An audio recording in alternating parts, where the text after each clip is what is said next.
Actually went like suspended. I think it's like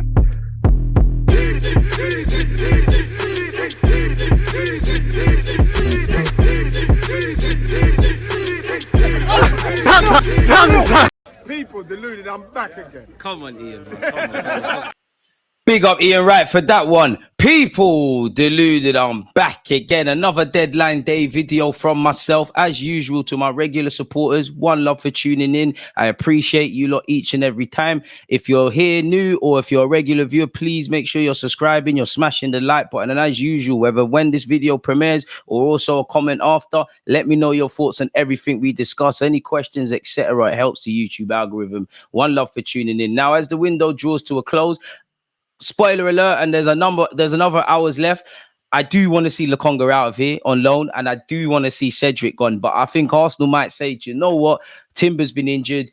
Cedric, whether he can play there well enough, you know, he can play left back and right back. They might say, do you know what? His contract's running down. He's 32. Nobody's on it for all the La Liga and Spanish outs. We might just keep him as a body. Mikel Arteta has sounded quite pessimistic on transfers. We don't know if he's playing games or, you know, like managers do, or if he's telling the truth. Let's start with Pepe, who, again, the Saudi window doesn't close now, so things could still happen. But for a man that's been linked with teams in Germany, in France, again, in a couple of places, really and truly, there was even some rumors he'd be reintegrated into the Arsenal team. It doesn't appear that anything can happen, and at least for a year, we're going to have to pay his 140k a week wages, unless you believe this report or something changes. Arsenal could rip up the contract of £72 million man Nicolas Pepe, with boss Mikel Arteta desperate to get the out-of-favour winger off the books. Arsenal are weighing up whether to terminate Nicolas Pepe's contract. Quite sad, really, but nonetheless, you know, we're continuing to contemplate such, people, because we're continuing to struggle to find a move away from the club for him ahead of the deadline, which is drawing to a close. We all know in 2019 he was signed for 72 million, and there's many reasons as to why it may or may not have worked at Arsenal. Fundamentally, it hasn't. He finds himself of a team that's challenging for a league title or trying to do that and achieve things. A £72 million man can't be in the squad, training away from the squad, much less start games, really. Yes, he would be a decent option off the right for Saka, but Arteta don't want to use him, and here we are, people. So we'll have to see, people, really and truly. I'm trying to find the bulk of what really matters, people. Nice obviously have turned down the chance to buy him permanently. The Besiktas rumours amounted to nothing ultimately at this moment in time. He is training at London Coley, but apparently all the want-away players have been told in very crystal clear terms, better yet from Mikel Arteta, that you're not involved, really. We know Balogun's gone. We know Tierney's departed on loan. Nuno Tavares has finalised the loan to Nottingham Forest. Trusty has left. Matt Turner's obviously joined Nuno Tavares in going to Nottingham Forest. We have departed Xhaka and Marie. So there has been 1-2 outgoings, and there's been a flurry of the Marquinhoses and the under-21s kind of going on loan. So we've probably been given some finances from that. There's been a couple of Arsenal moves, you know. I'd imagine in Guendouzi is left. Guendouzi's obviously left Marseille for Lazio. There has to have been a sell-on clause there. You'd imagine there must have been a sell-on clause to some degree when we sold Iwobi for good money by Arsenal sales standards. To Everton. There's rumours he could be joining Fulham. So we are clawing back some of the bank balance after spending around 200 odd million quid. And obviously you have to factor in the wages of the new deals that we've given to Saka, Saliba, Martinelli, Ramsdale, and anyone else I've missed out, people. So it doesn't really say anything in relation to Pepe. The headline kind of scares you. Well, quote unquote scares you, but there it is. Now, a fast developing story is apparently Rob Holding is undergoing a medical at Crystal Palace, people, ahead of signing for £4 million. Now, you'd imagine Bolton have a sell-on clause. Fair enough, we've doubled our money on the initial 2 million, and I wouldn't quite describe Rob Holding as a cult hero, but he did have some good times at Arsenal, helping us win the FA Cup and bullying Costa at Wembley. Shortly put, the last 2 years, when it's come to crunch time, Rob Holding's been thrown in, and I do think it's a cop-out last season if you just say Rob Holding came in and we bottled the league, or we didn't win the games that we were supposed to. Yes, Holding harms the system, but if you're real with yourself and you're watching those games, Holding weren't exactly as bad as everyone was making out. He probably wasn't the worst player on the pitch, and he shouldn't be in this scenario. As much as I like Mikel Arteta, the last 2 years, excluding now, if we're in scenarios where there's too much of a drop-off in the system because certain players aren't there, then he has to hold that, because he's assembled this squad, really and truly. Holding, big up yourself. Wish you all the best at Crystal Palace. You know, Ian Wright FC and that. But yeah, he's set to undergo a medical shortly before completing a permanent move to Crystal Palace. The 27-year-old is expected to sign a 3-year deal at the South London club and sign for around 4 million quid. There was rumours he could go to Sevilla, Wolves, Betis, Mallorca. For one reason or another, them things haven't happened, people. It's nice to see that we've got someone permanently gone. Roy Hodgson did speak slightly earlier on bringing in Rob Holding. He said he's a player who has interested us for a while, and he's obviously said Dougie Friedman, the sporting director, knows him very well. So again, I'm not in the world of football, but if I look at that and you said he's a player that's interested you for a while, he's been a player that Arsenal have probably tried to sell since June. Why is it now that we're getting rid of him, really and truly? What has been there? Have Crystal Palace been assessing other targets? Have Arsenal been asking for a price that nobody wanted to pay? Who knows? But if you've wanted him for a while and he's interested you in a while and he's clearly available, why is it taking to deadline day? I'm not complaining, but there you have it.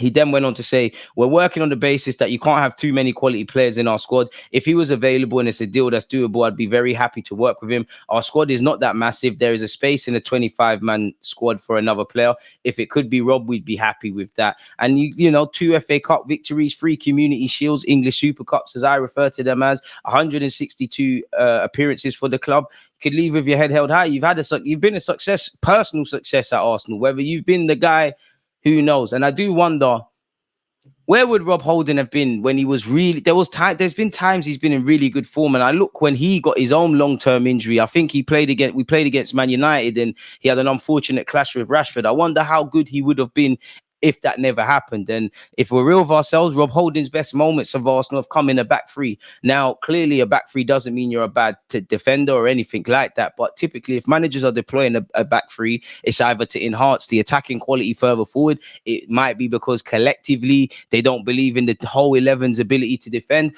or they don't think any of these central defenders are good enough in isolation, really. So big up Holding. I do think Crystal Palace will suit him a bit more. You know, for him, it's going to be a struggle because, again, are you going to get ahead of Josh Anderson?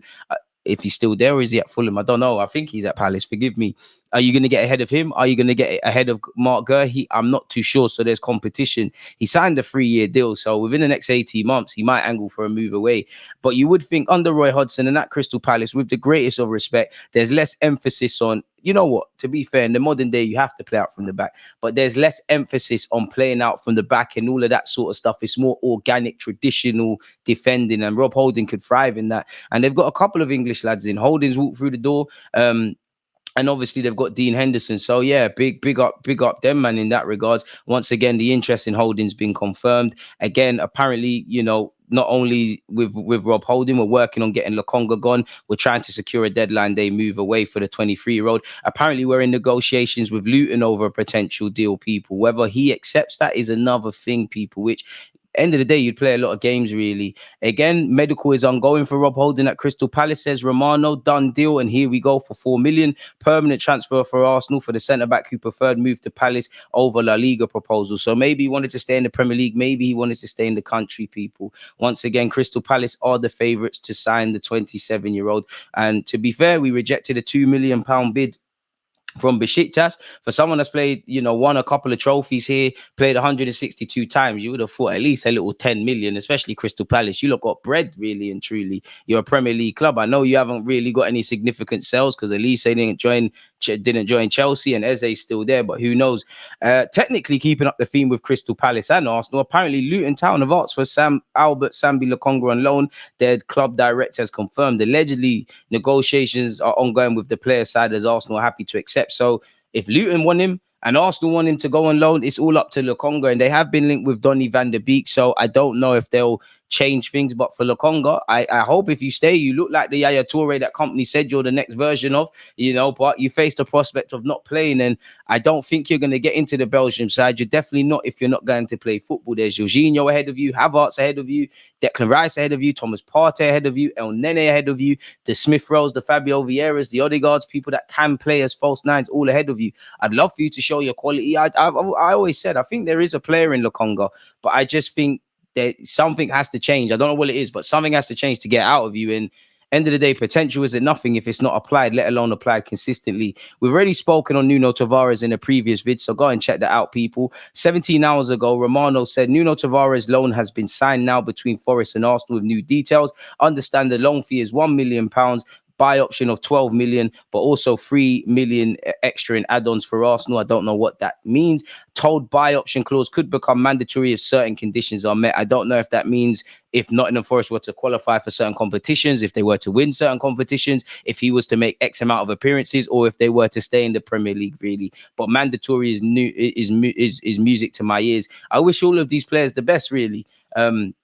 Once again, Lokonga seems to be in talks with Luton. Holding, there seems to be more kind of legs to it in relation to the Pepes, the Cedrics. At this moment in time, it doesn't appear that there's anything on that front. If there is any news, you can rest assured that for some of you at least, your favorite content creator will get things out. Now, we'll focus on this tomorrow as we begin to prepare for Man United, Arsenal, Man United. But Mikel Arteta has had his press conference and he's been quite damning, really. I hope he's got an ace up his sleeve like Arsene Wenger or Pep. But he said there's nobody else coming in. We don't expect it. That's what I can say. Expect the unexpected. For me, today is Sine. I don't know what that means. I don't have to do much work. It's more all the recruitment team, Edu and the boys are trying to finalize a few things still today. Evidently, that's in relation to outgoings. We've done quite a lot and had a bit of uncertainty with some players as well. So we had to be very cautious and find alternatives. Sometimes you want to do everything that is needed, but sometimes it's not possible and you have to adapt. That's true. We cannot go and buy another 3 players. And if someone else gets injured long term, do something else. It just wasn't possible. So Mikel Arteta has said that, if you're United, it seems like they're moving closer to getting Amrabat. Spurs allegedly are looking at Conor Gallagher and have agreed a fee for Brendan Johnson. We're going to start agendaing that because technically it costs more than Martinelli, Saka and Trossard if they're signing him for 40 odd, close to 50 odd million pounds. The game is the game. You heard that Postecoglou spoke to Asu Fati and moments after that, he's gone to Brighton to rock under De Zerbi. The agendas have to agenda. So yeah, people, at least it's nice to know that we've got some outgoings. I do think we've done good business this summer. I actually praise the club on there's been no sagas. In previous years, you could see the Declan Rice thing dragging. You could see the contracts dragging. I won't quite say that with Timber, but you could see it dragging. If Arteta wanted Kai Havertz, that's another thing in itself, but he's got to make it work. You got your man. Declan Rice is a game changer. You got your man. Timber, unfortunately, is injured, but you can see what he brings to the table. Big up David Raya as well on the topic of bringing things to the table. As I said at the beginning of this, new deal signed and sealed early, and at least there's been some outgoings really to offset the bank balance. Trusty, Marie, Granit Xhaka, Tini on loan, Balogun is left, Matt Turner, Marquinhos on loan, and there's probably more than I can count. A number of young players have departed on loan, and we've probably got some sell-on fees from a couple of deals for previous players. So I do think we've done good business. Whether we're stronger as a squad, whether we're stronger in the pursuit of ultimately chasing City and winning major honours, I believe yes. I also believe no, and only time will tell. Let me know your thoughts on everything we've discussed, people. Don't forget to like, comment, subscribe, and smash the like button. As usual, I hope you and your family are in good spirits and you enjoy your weekend. One love, folks. We link up again soon. Follow on all the socials. Links are in the description. Check out the rest of the vids. One love. There's always just that actual red flag, defending. I think it's like